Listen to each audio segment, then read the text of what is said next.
Again दोस्तों एक बार एक बहुत बड़े सेठ को अपने धन का बहुत ज्यादा अहंकार होता है और उनकी धर्म पत्नी को इस बात से बहुत ज्यादा परेशानी होती है क्योंकि वो बात बात में अपने धन का अहंकार बताते रहते हैं।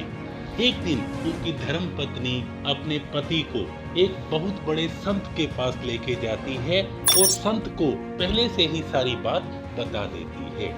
संत के पास जब वो सेठ जी पहुंचते हैं तो सेठ जी उनको बातों बातों में ये कह ही देते हैं कि मेरे पास बहुत धन है और यदि आपको किसी चीज की कमी हो तो आप मुझको जरूर बताइएगा।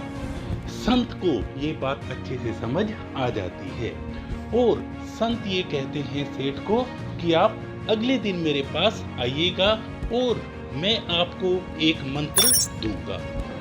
अगले दिन सेठ जी संत के पास जाते हैं और वो ये कहते हैं कि मेरे पास सब कुछ है।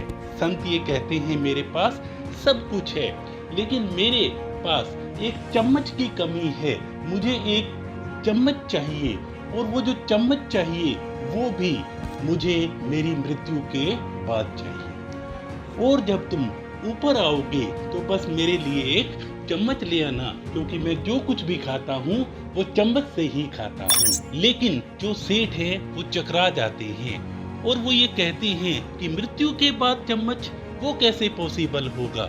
अब सेठ को ये समझ में आ जाता है कि मरने के बाद न तो हम किसी को कुछ दे सकते हैं और ना ही हम कुछ साथ लेके जा सकते हैं।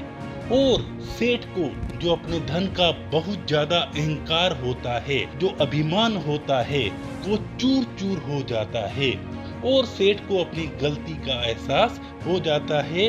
जी हाँ दोस्तों, हमारे जीवन में भी यही होता है, इसलिए हमें हमारे जीवन में हमेशा टू गिव की पॉलिसी अपनानी चाहिए, हमेशा देते रहने की पॉलिसी अपनानी चाहिए।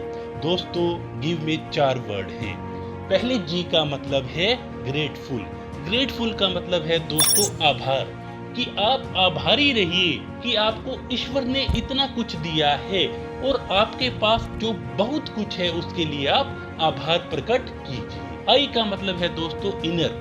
दोस्तों इनर रूप से आप ईश्वर का शुक्रगुजार कीजिए कि आप देने वाले हैं, लेने वाले नहीं हैं। ईश्वर ने जो आपको अपार संपत्ति दे रही है, ईश्वर ने जो आपको दिया हुआ है, उसको आप दिल खोल के दीजिए और उसका शुक्रगुजार कीजिए। V for values. दोस्तों जो आपके अच्छे कर्म हैं वही साथ में जाएंगे। E for expectations. दोस्तों हमें जो भी किसी के लिए करना है उसके लिए हम किसी भी प्रकार की कोई भी उम्मीद नहीं रखनी चाहिए, क्योंकि किसी अपने ने ये कहा था कि किसी से उम्मीद किए बिना उसका अच्छा करो, किसी से उम्मीद किए बिना उसका अच्छा करो। क्योंकि किसी ने कहा है कि जो लोग फूल बेचते हैं उनके हाथ में खुशबू अक्सर रह जाती है। तो दोस्तों आज से आप अपने जीवन में टू गिव की पॉलिसी अपना लीजिए। आपके पास जो कुछ भी है, धन दौलत संपत्ति मान सम्मान, आप सब कुछ देने की आप आज से एक प्रण ले लीजिए और जो कुछ आप देने लग जाएंगे वही का वही आपके पास लौट के आने लग जाएगा। तो इन्हीं शुभकामनाओं के साथ थैंक यू सो मच।